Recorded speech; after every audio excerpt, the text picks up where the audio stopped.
Good afternoon. My name is Matthew Wilch, and I'm a lawyer and spent much of my legal career advocating for refugees, most recently with the U.S. Conference of Catholic Bishops. I'm now retired. One of the great blessings in my life has been a longtime friendship with Zo Tum Mung, some 25 years now, and we've worked on various advocacy efforts over the years for Chin refugees. This was my second visit to Mizoram. So first I'm going to describe the trip mission, the mission of the trip and also the follow-up. It's very much a humanitarian mission. First, to understand the protection and humanitarian needs of the Chin refugees fleeing to Mizoram State. Second, to understand everything that the local community in Mizoram is doing to help welcome the Chin refugees. And third, to advocate with the U.S. government and UNHCR to help the refugees and also to support the local community that's welcoming the refugees. Our itinerary began in New Delhi, where we met with the Chin Refugee Committee, the U.S. Embassy, UNHCR. We also met with Catholic Relief Service, Jesuit Refugee Service, and the Catholic Bishops' Conference of India.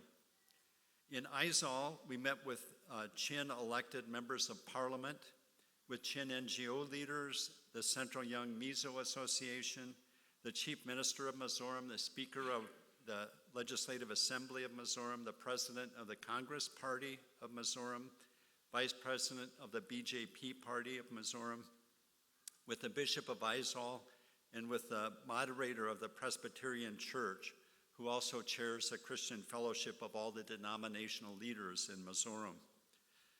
Before I move on to Longklai, our next stop, I want to make a note of two things. First, the central government of India not allowing UNHCR to be present in the in the Mizoram state. It's very important that the influential CYMA leaders and the political and church leaders in Aizawl are supporting the refugees. This is extremely important to maintaining the protection and humanitarian help for the Chins in Mizoram. The second note about Aizawl is that it was very helpful and very important that you all welcomed the Central Young Mizo Association and Central Young Lai Association to the Chin New Year's celebration. You helped build a bridge of brotherhood and sisterhood with them, just as you welcomed CYMA and CYLA to Maryland, they welcomed us to Aizawl and to Longklai.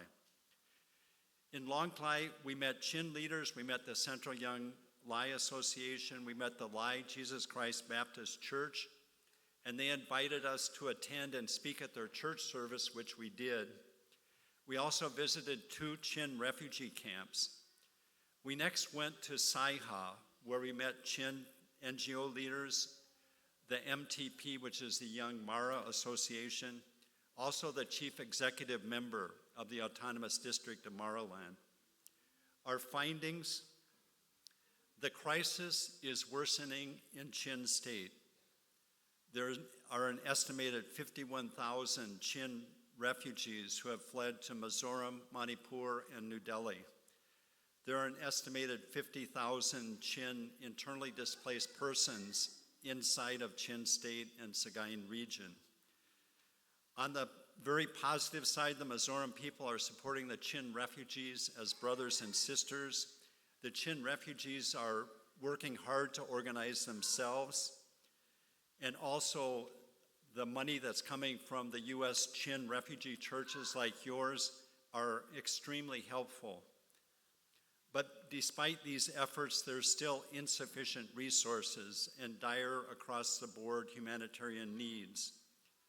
Both Chins and Mizos need more money for their needs, more capacity building, more consensus building, and coordination mechanisms. And we found that Saiha had the greatest needs in these areas. Our advocacy asks from the trip are to urge the United States and UNHCR to support the Chin refugees and to share the burden of the Mizoram communities that are welcoming the Chins. Thank you very much.